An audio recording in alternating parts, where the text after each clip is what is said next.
Okay, so next up is Mark Williams, commonly known as Mr.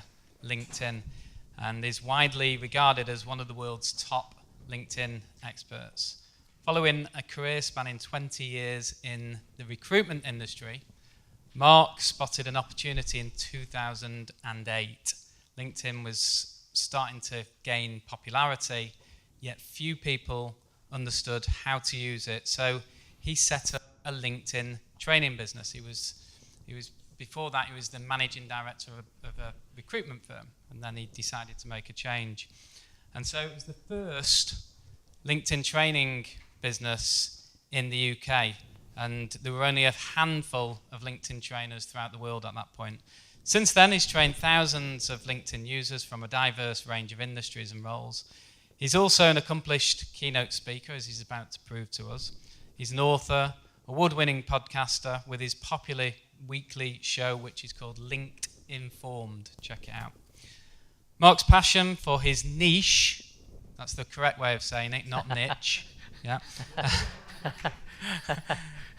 Subject shines through as he is enthusiastically demonstrating why LinkedIn is such a key business tool. Round of applause for Mark, please. Thank you. Thank you. What a privilege it is to be at MIT. So enough about me. Let's find out about you. So who are you? I don't answer that question because that's my time gone if you all tell me who you are. But my point is that you're a startup, so nobody knows who you are, and that's one of your challenges.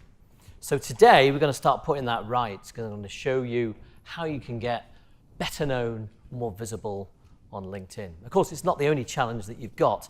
There are a variety of challenges that we have as startups, as I remember back 10 years ago when I was a startup, such as getting funding, attracting investors, attracting customers, and actually being able to build trust with both of those parties. In addition to that, of course, as a growing business, you may want to hire people, and in addition to that, of course, you may want to test markets. We've been talking about testing markets, Andrew's talk, and that can be done on LinkedIn as well. In addition to that, of course, we've got other areas such as collaboration that can be a helpful way to grow your business, finding other people that you can collaborate with, all of which you have to do on a shoestring budget, or certainly for most startups, we have to do that on a shoestring budget. And my point is that you can massively help yourselves by becoming more visible. More visible full stop, but I'm talking today about how you can be more visible on the world's largest business online networking platform, LinkedIn. So, before we get into that, I would say if we think about visibility, it should provide us with the opportunity to create more inbound opportunity, leads, investors, people coming towards us. It's actually a better way to use LinkedIn is to create inbound opportunities through visibility. That's not to say that you're never going to be outward bound and pushing and making things happen. Of course you will, but being visible makes that so much easier. If people know who you are, then you're going to get a much better response from people. So before I get into visibility, visibility is no good in isolation because you need all the basics there to start with. And I'm not going to cover the basics of LinkedIn in any detail, but suffice to say, the things you need to worry about are as follows. You need to make sure that you've got a strong profile, a personal profile and a company profile. I'll talk a little bit about the difference between the two later on. But the one thing you must have is a personal profile that you can be really proud of. It's really important. It's your professional identity online. It's the reference point where people will check you out. It gives you credibility. So you better make sure you've spent time on it, getting it absolutely right. Critical to your success. There's no point in being visible and it sends people to a poor or half-finished profile. Your profile should also be written for your target audience. Your target audience are not employers. You're a startup. You're not looking for a job. So if your profile reads like a resume, you need to change it. Secondly, you need to build a network. Without a network on LinkedIn, you're not really going to get anywhere. So you need to connect to people, not anybody and everybody, the whole lion philosophy that you may have heard of, LinkedIn Open Networkers, that maybe made sense in about 2008. It doesn't anymore. But you do need to connect to people, relevant people. That gives you the opportunity for greater visibility and also leverage as well. Now, this is always a tricky point because we want to start our business and we want to get out there and we want to make things happen. We want to tell everybody about what we do, which is promotional. But LinkedIn's a funny audience. People don't like you being promotional on LinkedIn. It's actually the quickest way to fail on LinkedIn is to be promotional to start with. You can afford to be promotional once you've gained an audience that are invested in you, but not until you get to that point. So be very careful about that. Think networking, really. It's a networking mindset that you take to LinkedIn. As you build your network, that gives you the opportunity to leverage those connections for introductions. Far better to approach someone and say, I notice that you know X. Can you introduce me? As opposed to, can you introduce me to anybody that would be applicable to my business? That's a much better question, and growing your network gives you that opportunity to do that. The key always with LinkedIn, and I would argue any social media, is about contact and engagement. As I always say in my training sessions, the magic happens once you start talking to people. This is not a platform where you just create something, walk away, and hope something's going to happen. You have to be actively engaging with people on a regular basis. So I mentioned before about company pages and personal profiles. And I'm not going to spend much time on this. All I'm going to say to you is this. As a startup, forget company page. Right? Company pages suck. Unless you're a big company. Right?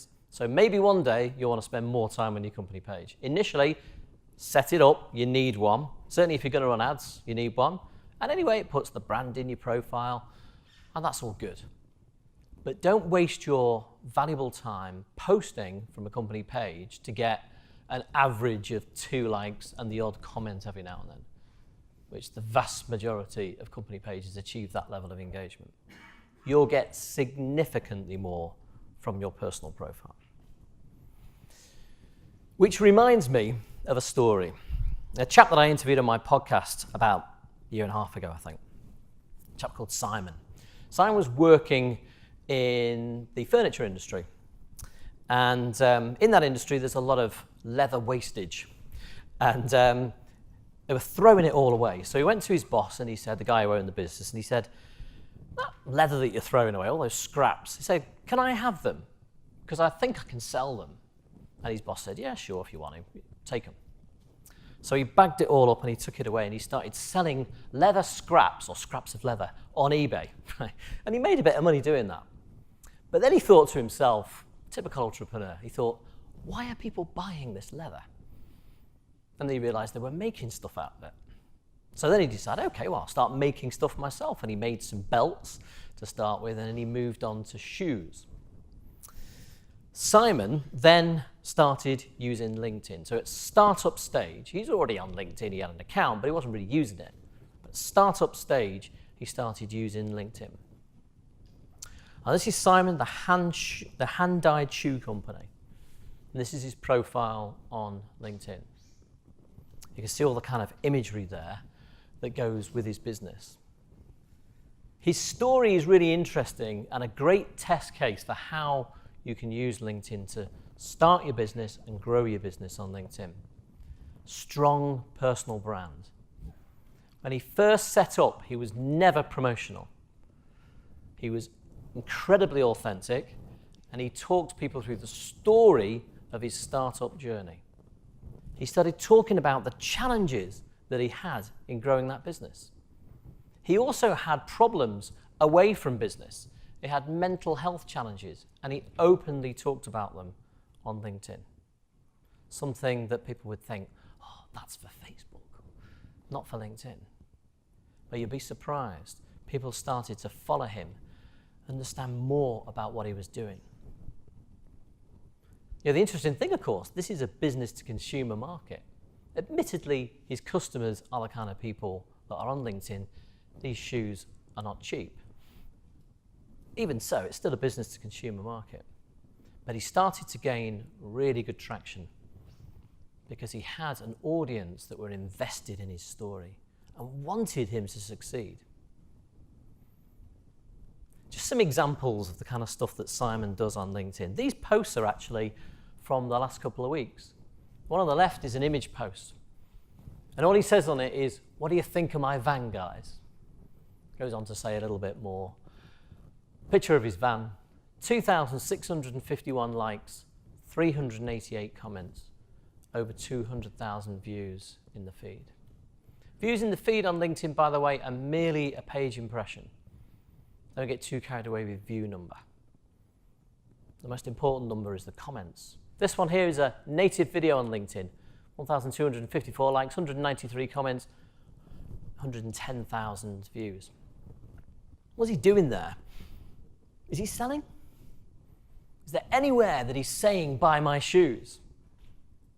Oh, he does occasionally do that now because he's kind of earned the right for it. But this is very typical of what he's doing. "What do you think of my van, guys? You're my followers. I've done this van. What do you think? Give me some feedback." Importantly, ask questions, because comments are what you're trying to do, trying to achieve. This is the kind of success he gets. We're used to unboxing videos for tech, right? For the new phone and for an iPad and whatever. He gets people sending in unboxing videos of their new shoes, right? And they'll send these, cleverly he gets them to send the video to him so that he can post it as a native video on his feed to his followers. This is just an example of one here. And then this post I remember seeing once from this guy, Tim. And I thought, this sums it up really. This is what you get when you get a strong following on LinkedIn. This guy had just seen him at some stage, but couldn't remember his name. So he posted saying, "Does anybody know that? What's the name of that shoe guy who's always on LinkedIn?" And 15 people commented saying, "It's Simon Bourne, that's the guy you want." That's powerful and the kind of thing that you can achieve with LinkedIn.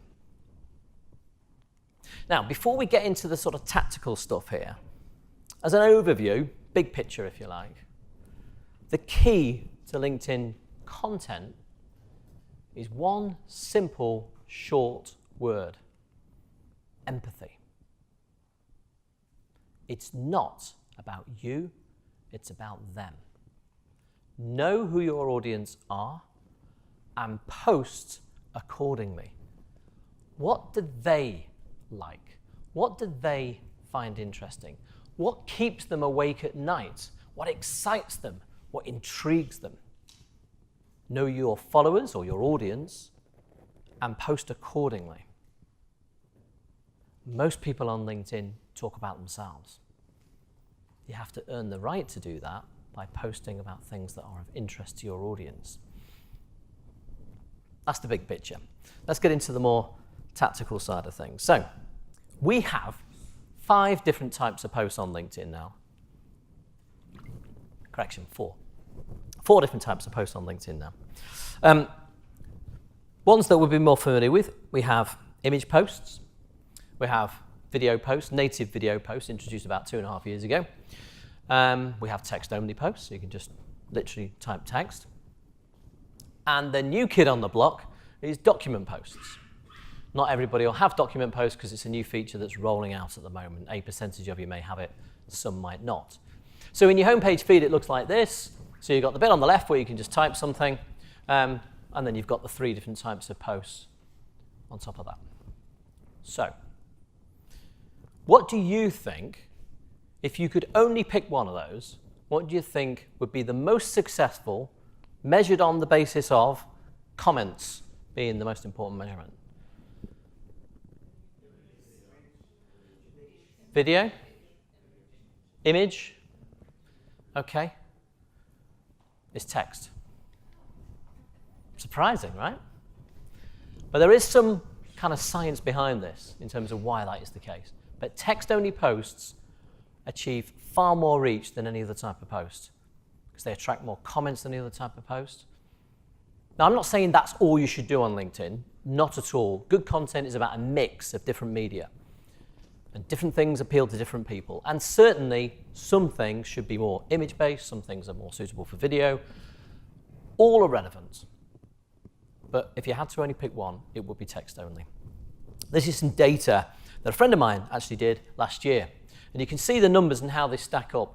Just a quick point on this. If you look at the video number, it looks low in terms of views, but that's a little bit false. Video view numbers on LinkedIn are a different measurement to any other type of post. Someone has to stop scrolling and view the video for 3 seconds minimum for it to count as a view. Every other view count is merely a page impression. All right, so you're not comparing like with like there. As I said before, the most important thing is comments, far more important than likes, although likes are nice. And you can see text is way out in front. Now, if we want to be successful in posting on LinkedIn, we've got to look at it like this. We've got like 2 masters to please. The first of which is the algorithm. And I always refer to the algorithm as a she. So we need to satisfy the algorithm, but at the same time, clearly we want to satisfy our audience as well. We want them to be delighted by what they see. But let's be clear about one thing here. The order of play is that the algorithm comes first, because the algorithm is the gatekeeper for your content. You have to satisfy her, otherwise your audience ain't going to get to see it. So let's break that down and analyze what happens with a post on LinkedIn in a bit more detail. Now, before I show you this, just let me make something clear.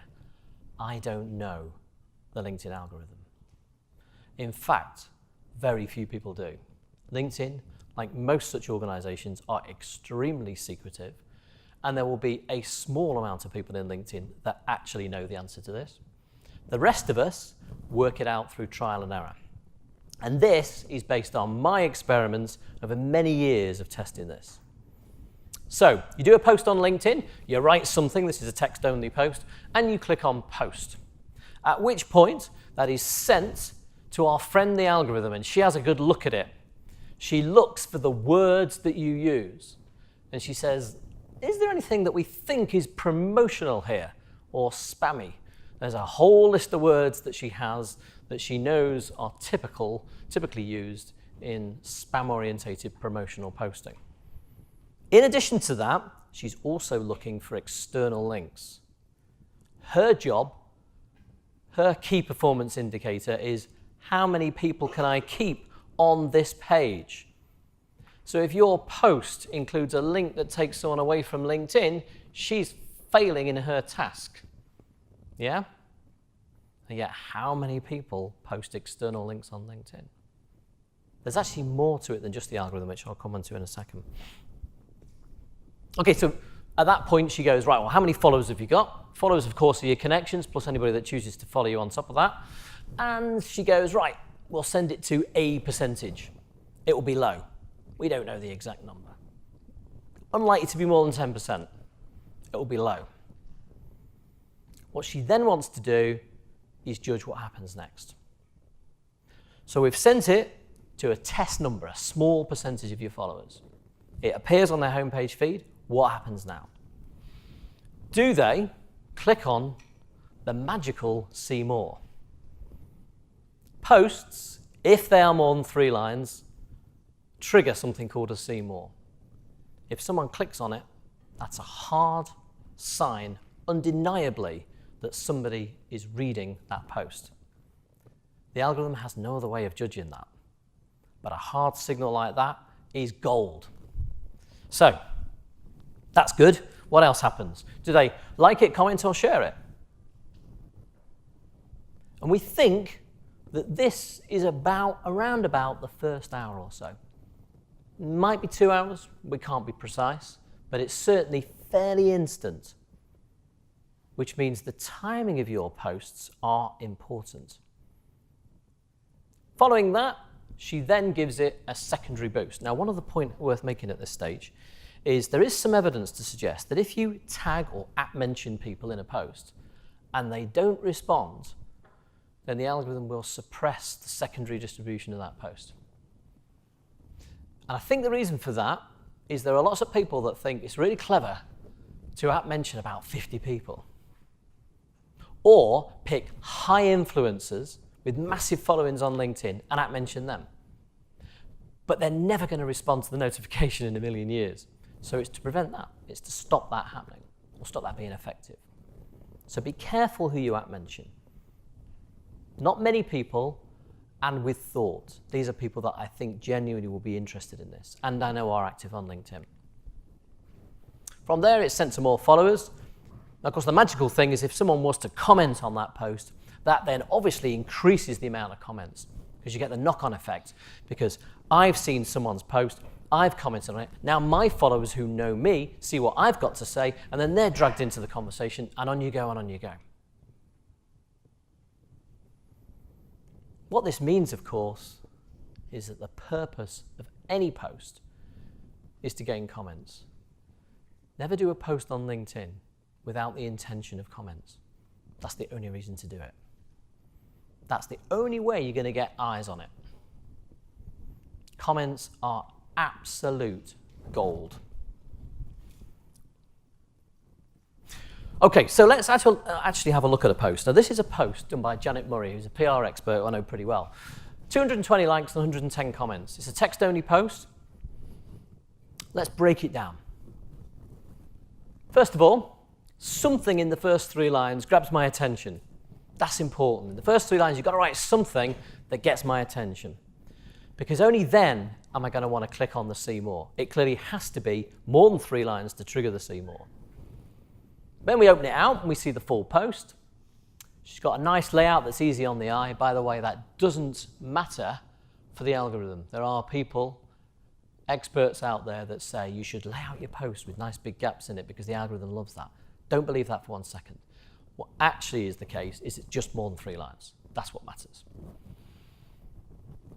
What else have we got here? Questions. If you ask a question, people need to comment. It's a very simple philosophy, but it works. Make it easy. Give them multiple choice answers. Is it 1? Is it 2? Is it 3? Remember, on LinkedIn, people are extremely time short. This isn't leisure.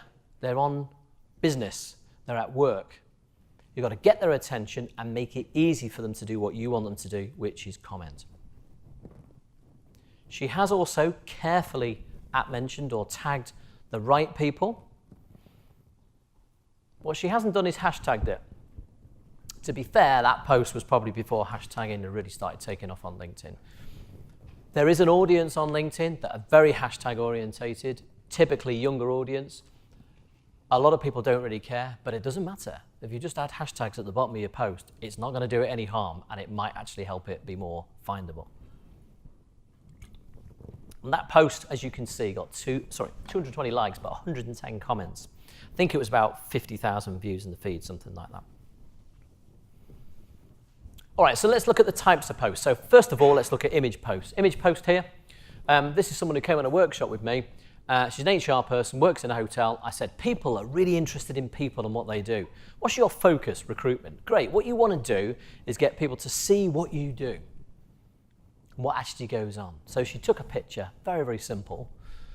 13,000 likes and over 1,000 comments for that image. I was gobsmacked. She didn't particularly have that many followers, to be honest. Now, I wanted to show you that as an image post in comparison to this as an image post. Now, the first one does have the see more. The second one doesn't, but it doesn't matter because it's a strong enough post because it's a question. I always remember showing someone this once, and someone put their hand up and they went, how does she measure the results from that? She doesn't care. That's not the point, right? She's selling a book, but she's asking the question because people then will write A, B, or C, and that's where you get the comments, and that's why she got 147,000 comments and 30,000 likes. Now, I wanted to show you this to show the difference between the two. They're both great posts, right? But the one on the left is a likable post, less comment-worthy. The one on the right is much more comment-worthy because it asks a question. That's key. Always aim for comments. So that's image post. Video. God, I've got a lot of lines on my forehead there. It was a sunny day. Great. Native video is great on LinkedIn. Don't use YouTube videos and links. It's external stuff. Doesn't work anything like as well. You want native video that you post yourself. It's a great way to develop your personal brand. You will never develop such a good relationship with your audience unless you talk to them. Not everybody likes it. Not everybody wants to do it. But I tell you what, it's very effective. People will really buy into you and your business as a result if they hear you talking to them and see you talking to them. But a little known thing, a lot of people post videos on LinkedIn. You see it in the feed and they're like talking away like this. I haven't a clue what they're saying. Nobody's got sound on, especially on LinkedIn. Arguably anywhere these days, but especially on, they're at work. They've not got the sound on. So you absolutely have to use subtitles. And I'll share with you later the tools that I use for that. And then the daddy of them all, text only. This is Jonathan Pollard. Jonathan's one of my favorite people that I follow on LinkedIn because he does some amazing things. Look at that for a post, right? Now, I don't know about you, first time I saw this post, I was like, whoa, I don't want to read that, right? That's just too much font in one place, all squeezed up together. But look at that, 85,000 likes and 4,500 comments. That got over 7 million views in the feed. And yet you don't want to read it. But here's the deal. This is the power of text-only posts. You don't see that. You see that. I have this theory, unproven, but it's just a theory, that we have content overload these days. We just don't have time. And when you see a post that has a link in, it's not just that the algorithm has a problem with it. We have a problem with it. Because I see a link and I go, oh, I haven't got time for that. That's going to take me 5 minutes to read whatever's behind that. And I haven't got time. So I move on. Even if it looks interesting, I just haven't got time for it.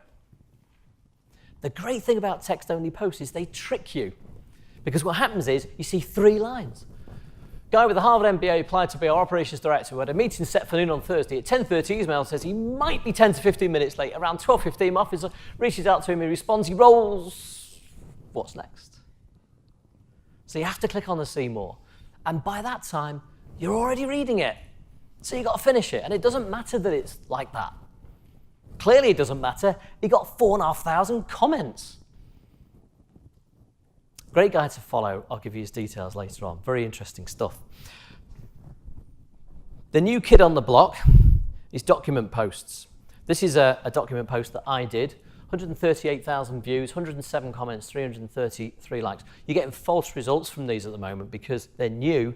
LinkedIn want people to use them, so they're giving you an extra boost, which they tend to do. Native video was like that when it first came out. You got massive results from native video, not quite as good now. It's the same with this. If you've got it, definitely use it. One thing I would say is, although it is a document, it's actually better used like this. People are putting like Word documents with lots of writing in them. I don't think that's so effective. What this is actually a presentation exported as a PDF, because it then gives you this kind of storyboard format where you can just follow that, and that, and that. Just click to the right, and you see the story build. That's a much more effective way of using document posts. But if you've got them, use them, because right now it's make hay while the sun shines time, because you get great results, great visibility from document posts. Okay, so all that's the positive stuff. Let's talk about the stuff that people get wrong for a minute or two. All right, I mean, some of this I've covered already. First of all, any links. All right. Links for 2 reasons. The algorithm doesn't like them.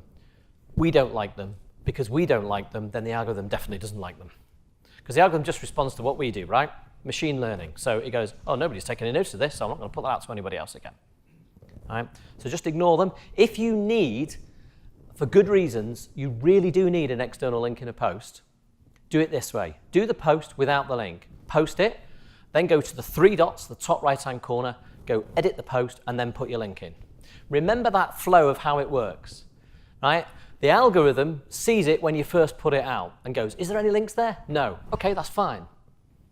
Then you go straight back in, edit, put your link in. Yeah? She doesn't notice that. So it gets around the algorithm side of it. I'm not sure too many people will still click on it because, as I said before, we don't really like links, but that's one way around it. Guy Kawasaki came up with the idea of putting it in the comments, and it still works if you put links in comments, but the problem with that is the purpose of a post is to get comments. Yeah? If you get comments, your link gets lost. So it's not as effective. It's better doing it the other way. So don't use URLs. Don't be promotional, at least not until you've built a loyal audience. Likeable images, images that make you go, oh yeah, that's all right. But it's not asking me to comment, so I'll just like it. Not as powerful. And then the classic, we'll be at conference, stand 44A, come and see us. We've just won an award. We're a great place to work. We, me. Right? Speak to your audience on their level. You don't need me to tell you why quotes and statements are just a waste of time on LinkedIn. And as I said before, less than 4 lines. Now, important thing, the temptation of automation.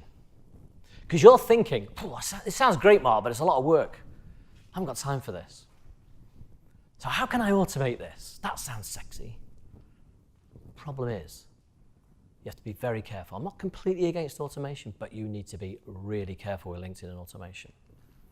Number of reasons. Number 1, if you can hit the numbers, you possibly might be able to get automation to work. But hitting the numbers is really hard on LinkedIn. They make it hard. They don't want people spamming. So you need real reach to hit really high numbers because 95% of people are going to ignore you. In addition to that, some of those 95% that ignore you aren't going to like it. LinkedIn people are very sensitive to this. So you can damage your reputation. And also, the bigger picture is, it damages LinkedIn. And why do we want to do that? This is a valuable resource. We don't want all those key decision makers leaving LinkedIn or switching off because they keep getting spammed. Now, you can outsource. Outsourcing can make sense in certain circumstances, but again, be careful. Authenticity is key. Don't outsource to somebody in a country that you don't even know who you found on Fiverr. Dangerous. If you are going to outsource, it needs to be someone you can really trust who knows you really well. But it can be done in the right circumstances. As with most things in life, success comes with hard work. And generally speaking, you can't cut corners on LinkedIn. You need to be present and involved. Quick word about articles. Articles are long-form posts on LinkedIn. They're great for credibility, but they're not great for visibility. You won't get big numbers from an article these days. Used to be the case, not anymore. But they can help in terms of, it's a long-form post. It allows you to establish credibility. It's a bit like a white paper, really. And it's good for your profile. It sits in your profile right at the top of your profile, so when someone's checking you out, they can look at something that you've written. Great. Okay, but posting is where you need to be in terms of visibility. So to wrap up, next steps for you in order to get more visible. Make sure your profile's right. We've not really talked about why it should be, what you need to do with the profile. We haven't got time, but if you need more advice on that, feel free to come back to me. But the bottom line is you need a good profile. You also need a good network. That's really important as well, obviously. Topics, understand the topics. So understand your market, understand your customers, talk to them, find out what they're interested in. Make a list of topics and then find those topics on LinkedIn. You can search for content. I'll show you how to in a second. And then comment on those. It's not just about you posting. It's about you engaging with other people. So comment. Make sure your feed's clean. And what I mean by a clean feed is most of you, when you look at LinkedIn, you'll look down and you'll go, this is all rubbish. There's nothing worth commenting on. My feed's not like that. But you are responsible for cleaning it up, and you can do that. I'll show you how. And the good news is you don't need to post every day. You don't need to post twice a day, 3 times a day. Not at all. 2 to 3 times a week is fine. 2 to 3 times a week is a good level of posting. I've found great success by keeping it at that kind of level. When you search for content, you just go right to the top, put in your search terms. Don't pick any of these ridiculous suggested things. Go right to the bottom, all results for. Then you need to change the result to content. That's how you do it, whether it be mobile or desktop. Hashtag searching is another way of searching for content. Hashtag GDPR in this particular case. If you search for hashtag content, then obviously you can then save that as a shortcut to that search in the future because it will pin it on the left-hand side of your homepage feed. Cleansing your feed is very simple. but you need to be harsh. What I mean by that is you see some Brian Murray here, nice guy I'm sure, but he keeps posting pictures of what they're doing at work. It's all me, me, me. Forget it, right? Brian's out. So what I'm going to do, 3 dots at the top, unfollow. Just do it again and again and again. Don't give them a second chance. Unfollow, unfollow, unfollow. Yes, they might post something great at some stage in the future. They might, but they never have done yet. So they won't, right? Just get rid. You can't afford to be scrolling and scrolling and scrolling trying to find something good. Okay, get rid of them. And don't be that person that other people get rid of as well. All right, so here's the list of resources. Now, these will be in the slides that you'll have a copy of. Okay, so there's Simon Bourne's profile, Jonathan Pollard's profile. It talks about timing of posts. So Buffer and Hootsuite are your tools that you might use for that. Just be careful with scheduling. Scheduling can work, but you can't outmention people in scheduling, and they do tend to mess up image posts and video posts a bit as well. So be careful with it. Ideally, I'd try not to schedule, but sometimes you need to. So it makes sense. I use Pixabay for images, Canva for actually creating the image, and there's your measurements for an image on LinkedIn. Video, Clips or Clipomatic for iPhone users are the best way to use subtitles. Just take the video using those apps, and it puts subtitles straight into it, which you can amend. If you're an Android user, there's an app called AutoCap, which does the same thing and is pretty good as well. And then finally, my podcast, which is a weekly show that keeps you up to date with all this stuff all the time. Okay, that's it for me. Mark Williams. Questions, please. Anyone? So the question is there a benefit of linking your Twitter account to LinkedIn? So whatever you're tweeting, put that on LinkedIn. Well, from Twitter you can't these days, but you can obviously by using tools like Hootsuite and the like and send it to both. So it can be done. Probably not, but definitely not. It would depend on the circumstances.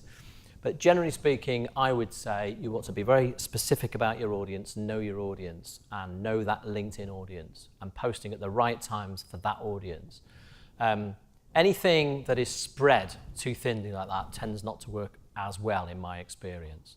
But, you know, there will be cases where that's different. But on the whole, I would say try and keep things separate. So what's your take on LinkedIn groups? It's probably the best answer. Yeah, LinkedIn groups used to be really popular. They then just became absolutely full of spam, and I could spend 20 minutes telling you why, but it doesn't really matter, they just did. And so people are still members of groups, but they don't do anything in those groups. They're virtually all, there will be exceptions to this, but they're virtually all absolutely dead. LinkedIn are trying very hard to redesign them and get people using them again, but I fear that it's too late, okay? The activity you get in Facebook groups is so different to what you get in LinkedIn groups. It's dead. I wouldn't ignore them because there are people in those groups and they join those groups for a reason, right? So it's a great way to find people, and also you can contact them directly without a premium account if you share a group with them. They have value in that regard, but from an engagement perspective, not at all, right? Engagement happens all in the feed. How do you make use of the headline and the summary section of your profile? How do you do a good profile? So the headline is the second most important thing in your profile, really key. Okay, your picture is the most important thing. Second most important thing is headline. When I come across you, because you've commented on someone's post, and I hover over your name, I don't see much information, but I see a picture, I see a name, but none of those things mean anything to me because I don't know you. But the bit underneath that, your headline, is absolutely critical. Change it from a job title and company. Right? That may still be relevant to some people, but make sure in there is your proposition to me as a customer. Okay? I need to know very quickly in the first 80 characters. You've got 120 characters, but in some areas of LinkedIn you only see 80. So in the first 80 characters, make sure that I know exactly that you're relevant to me. Okay? Quick impact stuff. Don't write a sentence. Don't say professional, experienced. Words mean nothing. Right? Just hard hitting, there's a point. The way I do it is horizontal line, there's another point, horizontal line, there's another point, not horizontal, vertical line, sorry. Bang, bang, bang, straightforward. Summary is more, the only people that are going to read your summary, okay, are those people that are actually interested, because they have to click through into your profile at this stage, and then they go down to your summary, you see the first 4 lines, and it also has a see more, it's called a show more, but it's the same thing. Write it, Similar technique to with posting in a way that people want to click on the show more, because your profile views are read by the algorithm, but on top of that, the algorithm's interested in people clicking in your profile, because that shows they're interested, right? And that will help you both in terms of that percentage that your posts go to. If you've got a popular profile, that helps. In addition to that, media help on that front as well, because that's also something to click into as well. What do you mention in the summary? I would concentrate on your why. Most summaries are, this is what I do. Better to say, this is why I do what I do, which does the same thing, but in a much more interesting way. And if you write it in a story format, then that means people want to read the rest of the story, so they'll click on it. The question is, how much do you like the Sales Navigator tool in LinkedIn as a prospecting tool? I like it. I hate its price. Way too expensive. How much is it? Oh, you're going to ask me dollars-wise. Yeah, more than that, I think. £60, so I think it's probably more than that dollars-wise. Look, as a startup, I'd say, But the thing about paid accounts generally, I would say, use LinkedIn free. There's so much you can do. All this posting stuff's got nothing to do with Navigator, right? It's got a great search tool, and that's its most powerful thing, I think. A lot of clients that I work with do use Navigator, and it makes a lot of sense once you get to that level. But LinkedIn products are all designed for enterprise, and they're enterprise priced as well. Yeah. So generally speaking, as a startup, I'd say probably not to start with. So much more you can do without having to pay for it. Okay. So on the summary part, how can we be hard-hitting facts and also discuss our why through story? And have you got some sort of example? Yeah, so there's two different things there. So the headline, the bit that sits underneath your name, is the hard-hitting facts. It's short, it's 120 characters, right? So quickly I need to understand who you are. No more detail, it's a headline. The purpose of a headline is to get me to click into the profile. When I'm in the profile, that's when I see the summary. And what you need to do there is tell your story, right? And that's about your why. So you're bringing people into your domain and saying, this is what I do, this is why I do what I do. Yeah?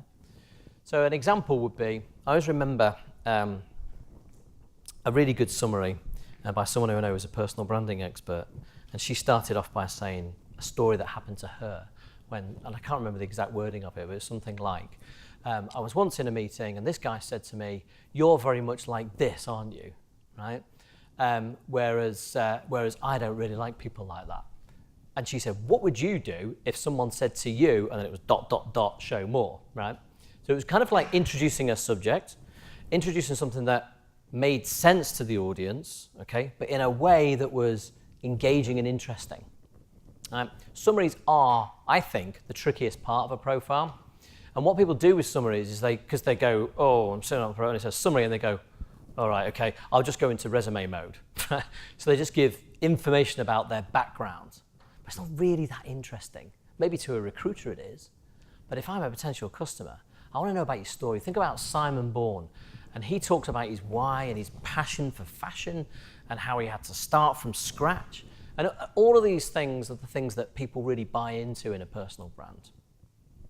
Yeah. Final question, gentleman at the back. If we've not started our business yet, what should we do on LinkedIn? What should we be posting on LinkedIn?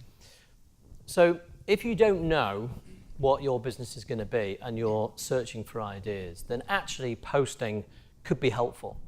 And what I would do is I'd probably start with things that are of genuine interest to you.